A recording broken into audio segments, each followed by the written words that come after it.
看。我有一个特别爱打篮球的男朋友，简直到了痴迷的地步。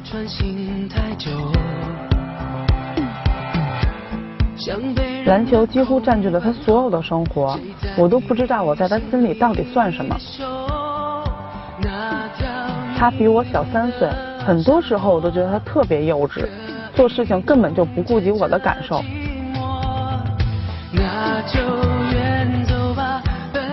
我不知道我坚持做自己的事情到底有什么错，到底是我幼稚，还是他太小题大做了。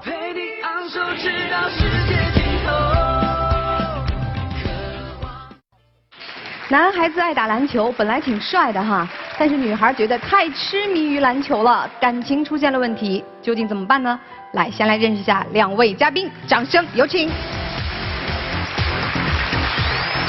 男嘉宾小蔡，23岁，来自于北京，是一名教练。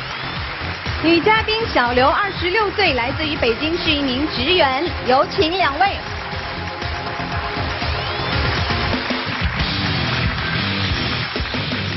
这么不开心啊？这打篮球的男孩不是挺帅的吗？他外形是还行，但是我就觉得跟他在一起特别累。他就是做什么事儿的时候都完全不考虑我的感受，他想一出是一出，脑子一热就去干了。怎么累了？举个例子呀。我们俩平时逛街的时候，他走在大马路上就会来一个就是投篮的动作，就是突然这么个动作。走路也投篮呐？我习惯性的动作，因为我打这么多年篮球，然后在没有球的时候，我也会就是习惯性的投一个篮的动作。不，你这个突然要投个篮，心里在想什么呢？也没在想什么，就是觉得关节有可能有的时候不舒服了，就想投一个篮。关节不舒服就要投篮？突然就一下，就引得大家就全看我俩。我觉得这是我习惯性动作，大部分打篮球的都应该有。他经常还就是只要手里有个纸团有个水瓶他就想投到那个垃圾筐里，他就不会好好扔。我是打篮球的，离得远了我直接扔进去，我能扔进去啊。都扔进去了？那也有失误的时候，但是80%都扔进去了。但是他就这个动作有时候就会伤害到别人。就有一次他就是没喝完的水，他不想喝了，3米开外他就准备投篮了，正好就窜出一小孩来，他那个水瓶直接砸到小孩身上了，那小孩就哭了。当时吓了我一跳，我就赶快跑过去，我就去安慰那个小孩，然后那个小孩他妈妈站在旁边，肯定就特别不高兴，就一直在指责我俩，然后我就觉得这事儿就是我们不对，我就一直在跟他们赔礼道歉，一直在就是安慰这个孩子。我看到砸到孩子了，我知道我犯错了，可是我跟他妈妈道歉的时候，他妈妈不依不饶的。但是我觉得这个首先是我的错，扔瓶子不对，但是他如果把他孩子看住了的话，我觉得就不会砸他孩子身上了，因为那小孩是突然跑过来的。他这么说就对，我觉得这么说就特别牵强。人一3岁小孩，他这么高这么大，他要跟人小孩去计较，然后他不仅平时不好好走路，碰那个门框啊杆儿啊，他就要跳一下拍一下。然后就有一次我闺蜜，她就刚结婚嘛，然后让我们所有朋友都去给她暖房吧，就算。她可好，进那门框叭就拍了一下，给人那个门框上面那墙拍了一手印出来。我当时我知道我错了呀，我当时马上就想给人擦掉。她是想给人擦，但是她也不看看她拿的那是什么东西，上去就踩。人家是我闺蜜和她老公啊，在欧洲度蜜月带回来的纪念品，她都不管那是什么，她也不看，上去就踩，把那也给踩坏了。我当时就觉得哇，我真是就无地自容那种感觉。当时我也着急，我拿过来那个东西之后，我也不知道是纪念品，长得跟凳子似的。我拿过来之后，我一上去，我体重也大，我一下就给踩坏了。而且我说了，我说以后要给他赔。赔了吗？我现在还在攒钱，那个东西确实挺贵的。他一直说赔，这事儿都已经说了1年了。然后他的钱根本就没攒下来赔这个，只要他一有钱，他就买他那篮球鞋。他对篮球鞋也已经到了这种痴迷的状态，几乎把他所有的钱都花在篮球鞋上面了。这1年买多少双啊？他家里我觉得得有60多双鞋了吧，从乔1到乔28，他每双鞋都想要。他光乔6就有10多双。收藏啊！我又收藏又穿，但我觉得这件事儿对于打篮球的来说很正常。我的朋友上百双的都有，我这几十双对于他们来说就不算什么。你说你要真喜欢，你买20双甚至30双，我觉得都可以。你家里已经有60多双了，我觉得你穿都穿不过来了。不，小伙子，你这个收入够你买这么多60多双鞋吗？将够。你指的将将够是你挣的钱将将够，买鞋。对，买鞋。那别的呢？不生活啦，不给女朋友买礼物啦，不吃饭逛街啦。我给她买礼物，我怎么不给她买礼物？她每次都说我的钱全花在鞋上，我每次都给她买礼物啊。他给我买的那就什么礼物啊？那是，他就在我们俩认识第1年的时候，然后给我买了一件硕大无比的篮球服，还是篮球。我觉得给你买篮球服干嘛呀？你打篮球吗？对，我当时也是觉得，因为我们俩就因为他打篮球这事儿就闹得挺闹心的，然后他还在我生日的时候送了一件他 size 的篮球服，我都觉得这不可思议。你挺高的，他还挺娇小的，因为你这篮球服放他身上不变长裙了？我其实当时就是想让他有这种感觉，然后我们俩一块去照相，因为当时挺流行一块穿着那个同一款球服去照相的，而且那款球服是科比的，非常有纪念价值，而且今年科比退役了之后，那个球服更应该有价值了。我觉得他不但不理解这件事儿，反而还说我说穿那衣服不伦不类。就那个球服我就没法穿，因为他那开气儿直接开到我腰，然后前后兜风，他让我穿出去跟他一起照相，我真的觉得我没法穿出去。你就算不穿，那现在留到现在也有一定纪念价值了吧？科比退役之后，那个衣服也有升值的空间了，你应该觉得高兴才对啊。主持人，他一提科比我就更生气了，你知道吗？这也生气？对，就是去年科比要提出退役嘛，然后他一听到这个消息以后，整个人就疯了，就是不管怎么着也得就是去美国买票，然后看那个科比最后的一场退役的篮球赛。真球迷哈！肯定是真球迷。可是我觉得真的没有必要，那一张票好几万，我觉得如果你要真喜欢的话，你在电视上看也是一样的，不用那么拘泥于形式。就你不同意他去？对，我是真的不同意他去。因为科比他是我整个的青春，属于我觉得他应该理解，就是我想祭奠我青春的感觉。他不理解，到最后我还是在电视上看的。没去成。没去成。但是您知道，他就是看完那个比赛，我们谁都找不着他了，就不知道他干嘛去了，消失了。我也就是在家待了几天，因为科比退役确实对我还有对别的球迷打击挺大的。当时我在电视上在家看那个比赛的时候，他一直在给我打电话。我当时接了电话之后，我第一遍已经说了，我说我看球呢，别再打了。他还在打，他一直指责我说我为什么不去上班。我不知道他怎么想的，我当时在看比赛。可是你不觉得你就突然消失了，大家都会很担心你吗？我也是为你好呀。他爱篮球，我们听明白了，你不太满意，吃篮球的醋也听懂了，还有不满意的地方吗？他做事儿特别冲动，我觉得就是因为他平常打球，然后他老是接触很多就是不三不四的朋友，把他都给带坏了。我哪有接触不三不四的朋友？我那些朋友都是我的球友。可是你有什么话不能好好说吗？非得动手。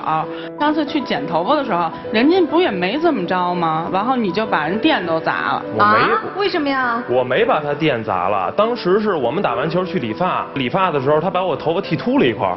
我当时已经很压住火，因为我平时挺在意我的发型的。后来后边等的人就开始嘲笑我说：“哎，你看你这头发被剃秃了，多丑啊！”然后我当时气儿就不打一处来，我站起来随手一挥，我也不知道他那玻璃离那么近，一拳就把他玻璃打碎了。后来我手也受伤了呀。就你干这些事儿的时候，你能不能考虑一下别人的感受啊？我当时在气头上，我还真的没想那么多。而且平时我们俩吵架呀什么的，他从来就不知道哄我。有一次我们俩就因为一点小事儿，然后就发生争执了，在那个商场里，他给我买了一冰淇淋，然后他就直接把冰淇淋就扔地下了，出商场也不看车就往街上走，给我吓得我赶快就把他拽回来了。然后他回过头就给我一句说：“你不是不理我吗？那你还管我死活干嘛呀？”他做事就完全就是特幼稚，就是有的时候。你承认自己幼稚吗？我不幼稚，我好歹是一个1.9米的男生，你居然天天说我幼稚。哎，有没有别的女生说你成熟帅？这个我倒没听过，但是我周围的朋友都挺愿意跟我在一块儿，倒没觉得我觉得像小孩儿。不是，他周围好多那种女性朋友，经常给他买水、买吃的，然后他出汗给他递毛巾，他照单全收。那个女孩就直接就拉他，就说：“哎，你打球好帅啊！”就这样。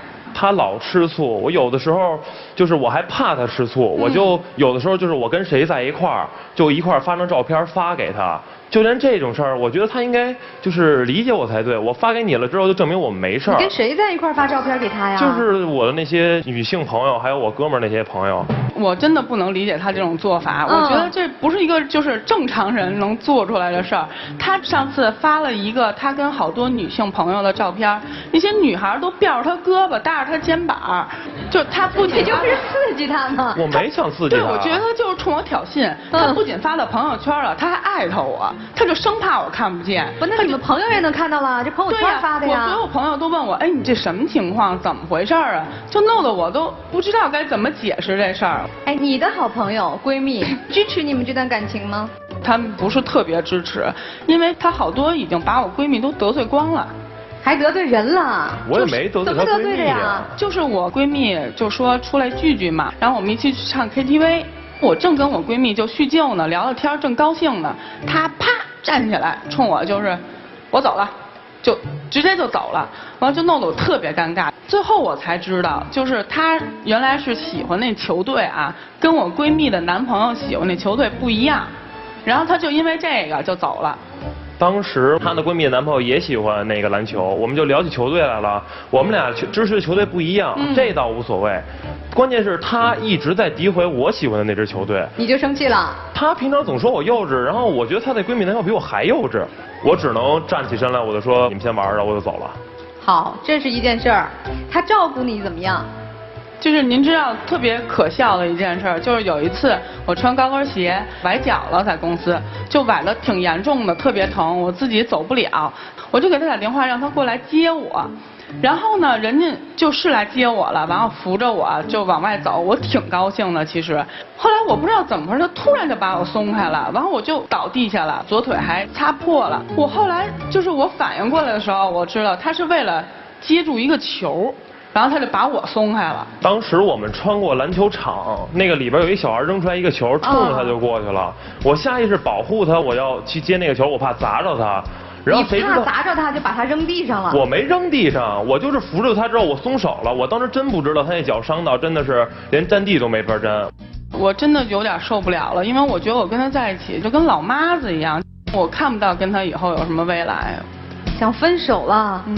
我觉得我们之间矛盾没有激化到可以分手的地步，我觉得我们之间还是能好下去。他所说的问题，在我而言都不是问题。没错，这就是问题。你越解释，他越不高兴。听听专家老师怎么说吧，给你们出招好吗？来，一起进入丘比特问卷。小伙子，其实我身边有特别多像你这样的朋友。包括我自己曾经一度也是，我大学我不爱打篮球，我爱打排球。我说我们学校的二传，我觉得只有在球场上，那才是我最阳光、最受人欢迎、最快乐的时候。如果和女朋友约会或者和队友一块打球，非要2选1的话，我肯定选打球，因为那是我的价值所在。这种状况一直维持到大概27、28岁的时候，我有点打不动了。这时候觉得女朋友跟队友的重量差不多了，到30多岁的时候还打吗？打，那时候觉得还是老婆比较重要，所以这是我自己的心路历程。你肯定会经历这个阶段。基本上来说，如果你愿意跟他一直在一起，你做好思想准备，他就这样不懂事儿，他很难真正的成熟。你必须等，我乐观的估计是7年，30岁，有的人70岁都百搭，但是你等7年，也许他能成熟。如果姑娘你真的想好了，你就等他7年。谢谢马丁老师。我接马丁老师话问你个问题啊，26岁了，其实也是待嫁的年龄，想过结婚吗？有一些这些想法，因为我朋友就跟我同龄的几乎差不多都结婚了。你跟他说过吗？试探过，但是他给我的回应就是他没有想过这方面的事儿，他觉得他就是一个宝宝。现在结婚对于我来说太早了，我确实觉得我还小，我刚参加工作，我觉得我现在不应该被婚姻所束缚住。他说这个话你难过吗？对，我心里是挺难过的。刘老师给出招吧。我出招，我觉得啊，我想问这个女士一个问题啊。你当初选择和他在一起，你喜欢他什么？我觉得他当然外形很好了，帅。然后对，然后呢，就是他其实特别孝顺，而且他是一个特别简单的人。我们俩也算知根知底儿。原来你走到今天无外乎2点，第一点是他帅气的外表，第二是他率真的个性。但是这2点是他的优点，同时也是他的缺点。前者帅气的外形使你导致不安全感，第二率真的个性有的时候会成为粗鲁和幼稚。你没有那样的智慧和耐心去陪他成长，去让他成熟，但是你又不甘心，凭什么我培养了一半最后成了别人的老公呢？我是否应该坚持？但我又冒不起那个险。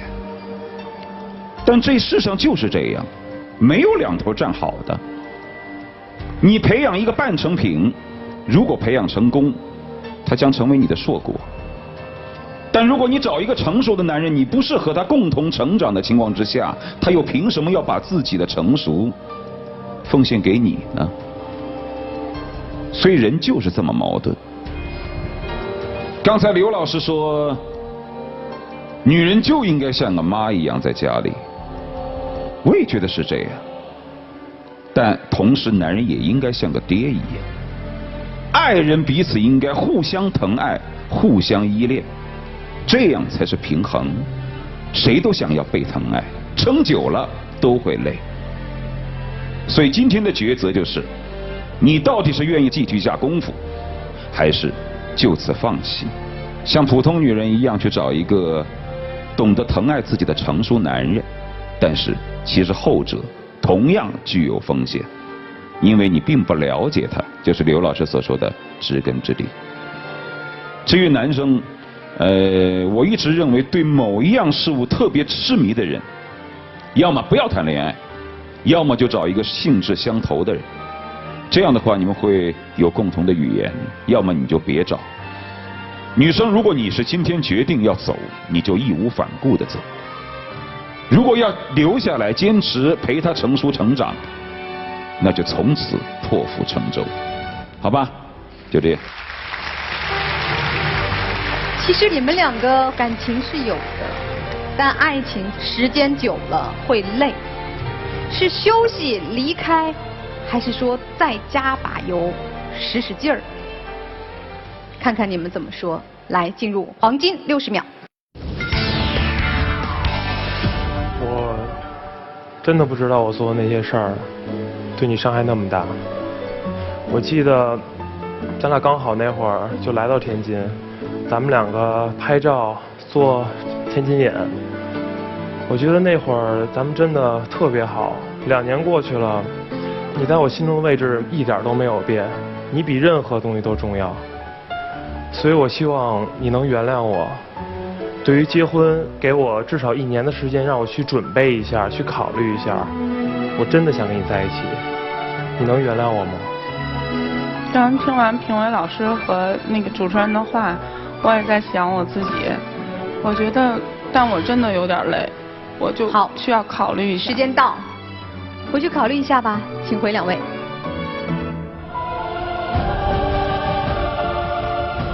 请关门。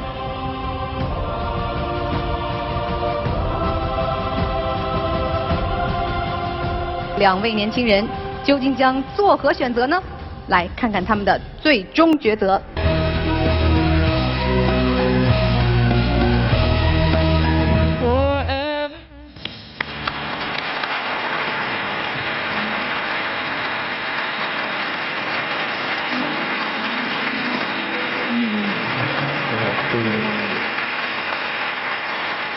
人要促使你走出来了。我觉得他应该会成长的，我相信他。而且我听您说完，我觉得我应该能陪伴他成长，我能就是帮他成长。如果他就是不成长，我见过很多男人到40、50岁还这样。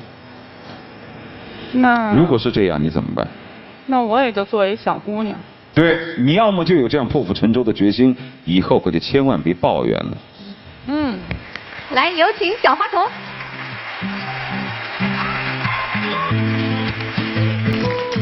哎呦，真棒！谢谢你，宝宝。我们一起来见证一下这对恋人浪漫的时刻。